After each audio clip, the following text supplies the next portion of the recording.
आणि बुलेटिनच्या सुरुवातीला बातमी पुण्यामधून आहे। पुणे पोर्शे अपघात प्रकरणातली एक महत्त्वाची अपडेट समोर येते। या प्रकरणामधल्या आरोपीचं रक्त बदलल्याचा आरोप करण्यात आला होता। या संदर्भात गुन्हाही दाखल झाला होता। काही जणांना ताब्यातही घेण्यात आलं होतं। मात्र या प्रकरणामध्ये फक्त 17 वर्षीय आरोपीच नाही तर त्याच्या सोबत असलेल्या त्याच्या 2 मित्रांच्या रक्ताचे नमुनेही बदलण्यात आल्याचा दावा पोलिसांनी केलाय। आरोपी आणि त्याचे साथीदार हे दारूच्या प्रभावाखाली नव्हते हे दाखवण्यासाठी हा बनाव रचल्याचा आरोप आहे। ससून रुग्णालयावर संशयाची सुई त्यामुळे पुन्हा एकदा रोखली गेली आहे। दरम्यान या प्रकरणामधल्या 6 आरोपींच्या जामीन अर्जावर सुनावणी सुरू असतानाच हा दावा करण्यात आलाय। एकीकडे आरोपीच्या पालकांच्या सहभागाचा तपास या प्रकरणामध्ये सुरू आहे। याचबरोबर ससून रुग्णालयाचे डॉक्टर अजय तावरे आणि डॉक्टर श्रीहरी हळनोर यांचीही चौकशी सुरू आहे।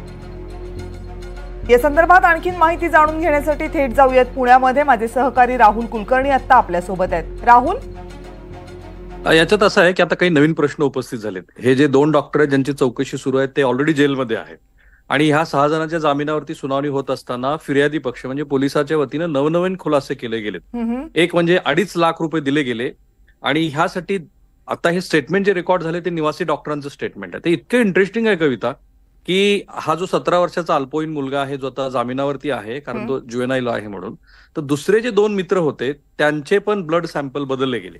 पण ब्लड सॅम्पल बदलत असताना जसं ह्या 17 वर्षाच्या मुलाच्या बद्दल केलं गेलं की त्याच्याच आईचे ब्लड सॅम्पल घ्यायचे होते, पण इथे यातल्या एका मुलाच्या आईचं ब्लड सॅम्पल हे त्या मुलाशी जोडलं गेलं नाही, कारण हे नैसर्गिक गोष्ट आहे। तर दुसरं फार इंटरेस्टिंग आहे, दुसऱ्या मुलाचे ज्यावेळेला ब्लड सॅम्पल बदलायचं ठरलं त्यावेळेला त्याची आई पण दारू पिलेली आढळली। ती अल्कोहोलच्या अंडर इन्फ्लुएन्स होती, तिने पण 30 ml दारू पिलेली होती। त्यामुळे झालं असं की तो ब्लड सॅम्पल बदलता आला नाही। पण मग यांनी दुसरा उपाय शोधला। यांनी जे कापसाचे बोळे असतात ते बोळे अशा पद्धतीने वापरले आणि की ज्यामुळे अल्कोहोलचा कुठेही स्ट्रेस येणार नाही आणि जे 2 इतर पुरुषांचे नमुने आहेत ते ह्या 17 वर्षीय दुसऱ्या अल्पवयीन मुलांच्या बद्दल दोन्ही वापरले गेले।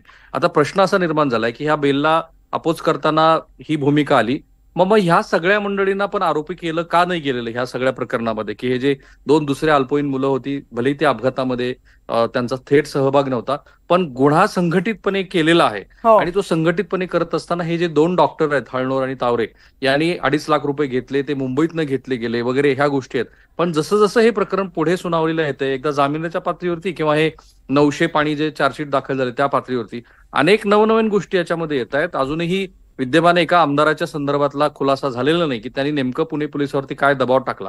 पण ही गमतीशीर गोष्ट आहे की दुसऱ्या 2 मुलांचे ब्लड सॅम्पल बदलत असताना त्यांना ते बदलता आले नाहीत कारण त्यातल्या एका मुलाची आई पण अंडर अल्कोहोल इन्फ्लुएन्स होती, पण तरीही यांनी कर्तृत्व गाजवलं आणि दुसऱ्या 2 पुरुषांचे रक्तामुळे ह्या 2 मुलांच्या ठिकाणी टाकले। पण हे सध्या आरोपी नाहीयेत हे मुलं किंवा त्यांची नातलग।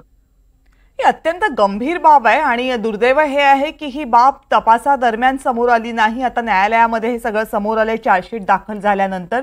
त्यामुळे पुणे पोलीस आणि पुण्यामधले ससून रुग्णालयामधले डॉक्टर हे जणू काही आगतिक झाले होते की काय सगळ्यामध्ये अशी शंका निर्माण होतीये। राहुल, धन्यवाद तुम्ही दिलेल्या सगळ्या सविस्तर माहितीबद्दल। पुणे पोर्शे अपघात प्रकरणातली ही महत्त्वाची अपडेट होती आणि यानंतर